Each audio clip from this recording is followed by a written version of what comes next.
to Parenting in Presence. Today with us, we have Andrea, Montessori educator who was born in Romania, lived in Romania, and she has also lived in different parts of the world, including Greece, UK, Italy, Taiwan, and currently she's living in Denmark with her two little boys. Andrea is continuing her Montessori trainer through various programs of Montessori workshops for parents and toddlers in the weekends. Being a Montessori educator, Andrea is implementing everything in her life based on the philosophy. What I see the most wonderful thing with Montessori educators is that they live by the philosophy. You could have also seen our earlier interviews with one of the Montessori educator in India, and after interacting with both of them, I find no difference because they are living the Montessori way. And join with us in this podcast to understand more about Andrea's journey in the Montessori way. Andrea, welcome to Parenting in Presence. And the first question for you is, when we had a conversation before regarding the podcast, you were sharing a lot of information about setting boundaries for the children. So, can you share more about Yes, it? of course. From I remember our lovely conversation. It was almost like a month ago, um, Yeah. and I'm not sure exactly what I've been sharing with you back then. But what I say from a Montessori perspective is that in Montessori we have this enormous freedom. Freedom of movement, freedom of language, freedom of choice, which is very important in the Montessori environment. However, it's always in a environment where there are boundaries, where there is a framework. And that makes the beauty of Montessori because there's a huge misunderstanding about Montessori and independence and then boundaries. People parents mainly, who don't understand the system think that, well, children are free to roam around, push themselves, explore, do whatever they want in a Montessori classroom. And then you can say the same thing at home, that if you do Montessori at home, well, then I allow my child to do whatever he or she wants. No, that's not the case. It's very important in the Montessori world that there is respect for the child, for the adults, and for the others in the environment or in the family, and nonetheless, respect for the environment where we live. So that would be a classroom, that would be a home. Here are the boundaries. What does it mean to respect the environment? Well, what does it mean to respect the others? It means that, well, first of all, you cannot push me, you cannot hit me, or if that does happen, because I was speaking to my son, I have my eldest, he's 5.5, and he still has a child in his classroom who is pushing children. So he's got another boy who is almost 6, and he's like, I don't understand, mommy, why is he pushing the other ones, especially the little ones? And I said to him, it's called impulse control. He doesn't have that capacity, that ability to control his impulses. So he's pushing a lot. And then he says, oh, I see. So there's no one telling him you can't do that. So my child got it right. At home or in a Montessori classroom, you need an adult who says, we do not do this. It's not safe. Here, you are not allowed to hit, to push. Why? Because we're not safe. That's the boundary. That's the framework. If you think about it, if you have safety always in your head, then these boundaries, these limits make sense, because I want to live somewhere as an adult. I want to be safe if I go to work, if I'm using a bus, if I walk on the street, I want to be safe. The same applies to children, at home. Yes, I see you want to, I don't know, you want to use a knife. Okay. Let's see how safe is that in the home environment. And many parents will say, well, maybe we can use a knife. You can start with a butter knife, but now we have um, let's say, um, kitchen supplies adapted for children, so they can use a real knife, a proper knife, let's say, and they can cut a tomato. So we eliminate that frustration that comes with giving our children choices, or what we call freedom, but in fact it gives them a lot of frustration because they want to cut with a scissor, but the scissors won't cut because they're made Mm, for children so they don't get hurt. The same applies to the knife. They mm, can use everything in a home knowing that they need to be safe. So this is the, let's say, if there would be something that is very important for a parent to understand, is that when you give your child freedom in the Montessori environment, or at, at home, you also have to create um, safety. And sometimes these boundaries or this safety might be invisible, let's put it this way. Let's say, well, they want to eat sugar, they want to eat all the biscuits. So why would a parent say no to giving a package of biscuits, a chocolate? mm. It's not, I mean, it's still safe. Nothing, like in theory, nothing will happen, is it?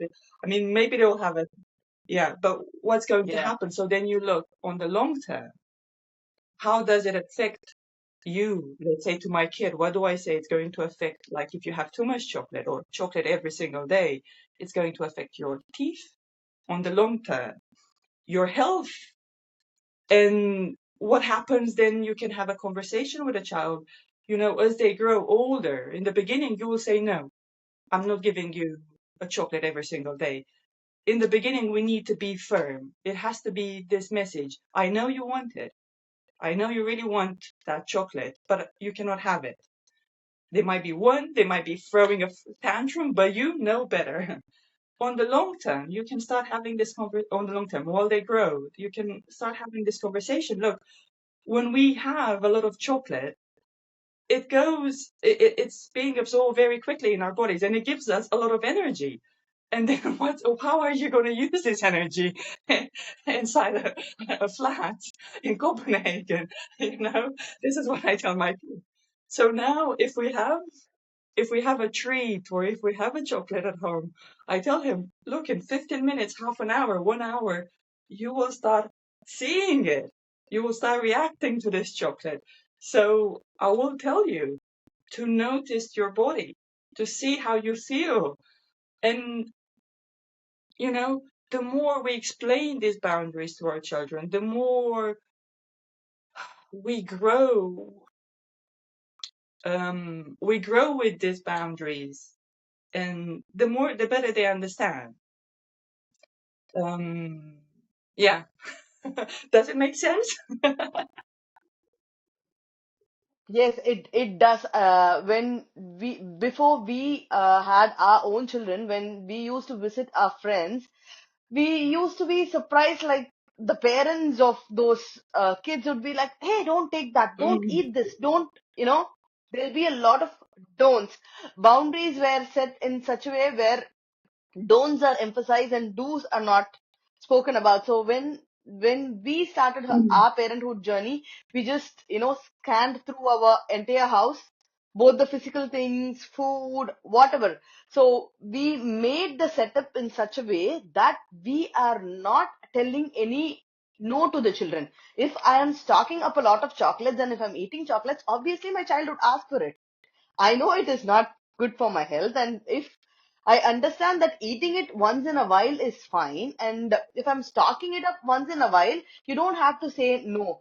So that way, we felt that boundaries could also be created in the environment rather than showing it all you know, creating a space between what to share and what not to share, and what is accessible, what is not accessible. I think along with what you said, I just wanted to add on this as well, so that you reduce the don'ts, because sometimes on working with children and parents, I felt that don'ts never work for children.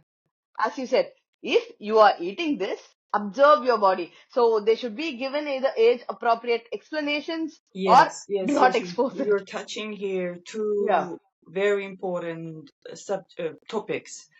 The more the more a child hears no, guess what? The more he is bound to do the no. So in Montessori, there is no don't hit, don't touch, don't. We say in the classroom we use our walking feet. So what works best is like just going walking feet. If they're very small, so we're speaking about toddlers, um, and sometimes not even a verb, because when we use a verb, we want to control. Verbs are ways of controlling others. So if I used to see children like standing up and eating in the classroom, I would say bottom, bottom, or chair. And they make the connection and they feel great because, oh, I realize what she's trying to say to me. So very few in a Montessori environment, we use very few no's and don'ts, as you were saying. And in the same time, you need to know your child. Like if you're a parent, um, in the first years, in the first months, wherever you drop that baby, you put your baby, he'll just stay there.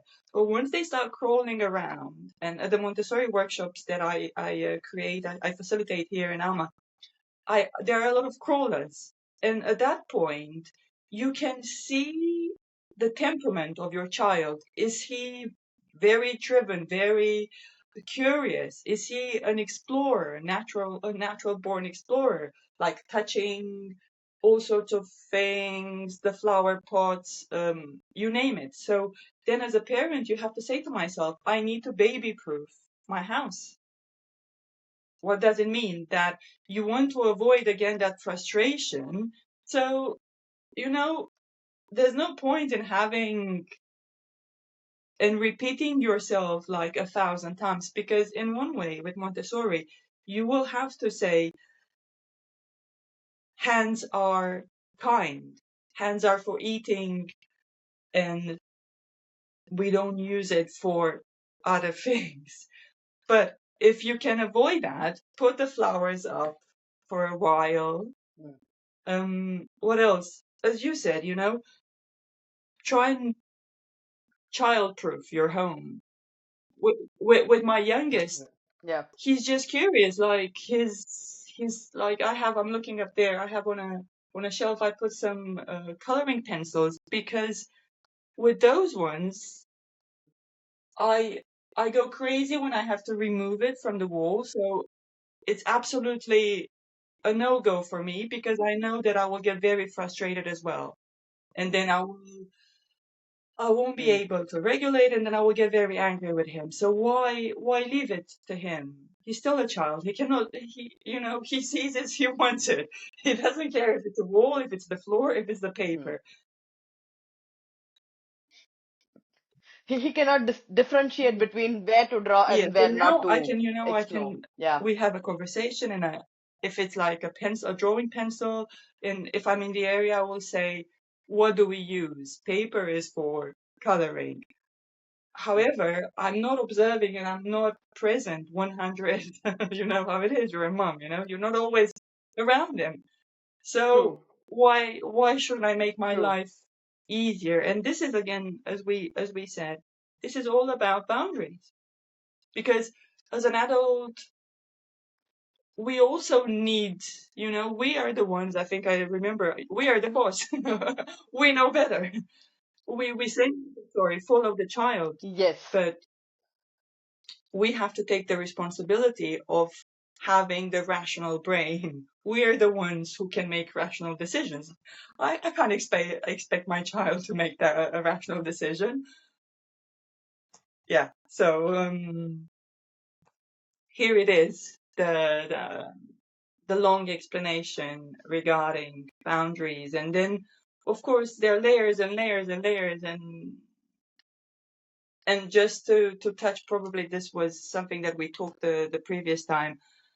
This is another misunderstanding about Montessori because it goes into permissive parenting. It's again, um, many parents have the impression that, well, if you do Montessori at home, you're being you're being permissive. You know, there's this freedom that children have, and